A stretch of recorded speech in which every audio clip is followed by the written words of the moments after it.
अस्सलामुअलैकुम वरहमतुल्लाहि वबरकातुहू। यह बात भी जहन में रखें कि जब बच्चे को अहमियत नहीं मिलती तो फिर बच्चा रो रो कर जिद करके अपनी अहमियत को जताता है। तो यह बात बच्चे के अंदर फितरी तगाजा होती है, वो अहमियत चाहता है। अगर आप बच्चों को नज़रअंदाज करना शुरू कर दे तो यह बच्चा या तो रोएगा या जिद करेगा या आपका काम नहीं करेगा, और हकीकत में वो आपसे अहमियत और तवज्जो मांग रहा होता है। माएँ इस बात को समझने की कोशिश करें। अगर बच्चे को वैसे ही आप अहमियत दे देंगी तो फिर वो जिद नहीं करेगा, बल्कि काम जल्दी कर दिया करेगा। बच्चे के काम में जब रुकावट पैदा हो या नज़रअंदाज करे तो फिर बच्चे को गुस्सा आता है। हर माँ को चाहिए कि वह बच्चे की नफ्सियात का मुतालिया करे। याद रखना, हर बच्चा अलग दिमाग लेकर पैदा होता है। ज़रूरी नहीं होता कि एक माँ बाप के सब बच्चे एक ही शख्सियत के मालिक हो। कुछ बच्चों के अंदर बुज़दिली होती है, कुछ के अंदर शर्मीलापन होता है, कुछ के अंदर बहादुरी होती है और कुछ के अंदर ज़िद्दीपन होता है। मुख्तलिफ बच्चों की तबीयतें मुख्तलिफ होती हैं।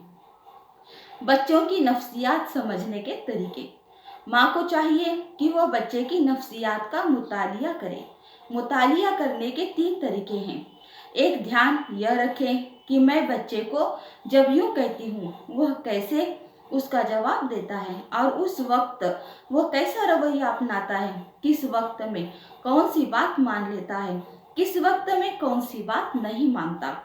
जब यह ऐसी बातों का ध्यान रखेंगी तो आपको पता होगा कि मुझे किस बच्चे को कैसे संभालना है और उसके साथ कैसा रवैया इख्तियार करना है। एक तो इस बात का ध्यान करने से, और दूसरे, अगर कोई बच्चा बुरी बात कर जाए तो फिर जब प्यार का वक्त हो, वही बच्चा जिसने जिद की, जिसने बात न मानी और फिर माँ ने थप्पड़ भी रख दिया, थोड़ी देर के बाद खाना खाते वक्त अम्मी से प्यार की बातें बैठा कर रहा होगा। जब आप देखेंगी कि अम्मी से प्यार की छोटी छोटी बातें कर रहा है, उस वक्त आप उससे सवालात पूछें। बेटे, आपने ऐसा क्यों किया था? आपने के जहन में क्या सोचा था? तो यह माँ उससे यह सवालात पूछेगी। इन सवालात के पूछने से बच्चे को ज़हनी कैफियत के सामने आएगी। यह दूसरा तरीका है कि बच्चे की नफ्सियात को जानने का और समझने का। तीसरा तरीका यह है कि बच्चे के साथ उसके मुताबिक बर्ताव करें, और एक तरीका यह है कि बच्चे से मशवरा कर लिया करें कि बेटे, एक बात बताओ कि जब मैं तुम्हें ऐसा कहती हूँ और आप मेरी बात मान लेते हो, देखो मुझे कितनी खुशी होती है। कई बार ऐसा होता है कि मैं कहती हूँ मगर तुम नहीं मानते, वजह क्या होती है? तो बच्चे से मशवरा लिया करें। बच्चा बताएगा कि यह वजह थी जो मैंने आपकी बात न मानी।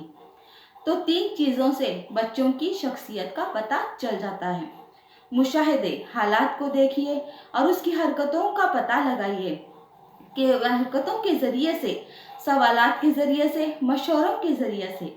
माँ को चाहिए कि बच्चे की शख्सियत की बातें खुद महसूस करें, अपने मियाँ को बता दे, फिर मियाँ बीवी मशवरा कर ले कि इस बच्चे को हमें कैसे बनाना है और कैसे तरबियत करनी है। हमारे बुजुर्ग तो बच्चों की खूब तरबियत किया करते थे। याद रखना, हर अजीम शख्सियत के पीछे माँ बाप ही हुआ करते हैं। माँ बाप की परवरिश की वजह से ही बच्चे कामयाबी के अजीम दर्जात को हासिल करते हैं। तो इंशाल्लाह हम कोशिश करेंगे अच्छे माँ बाप बनने की। जज़ाकल्लाह।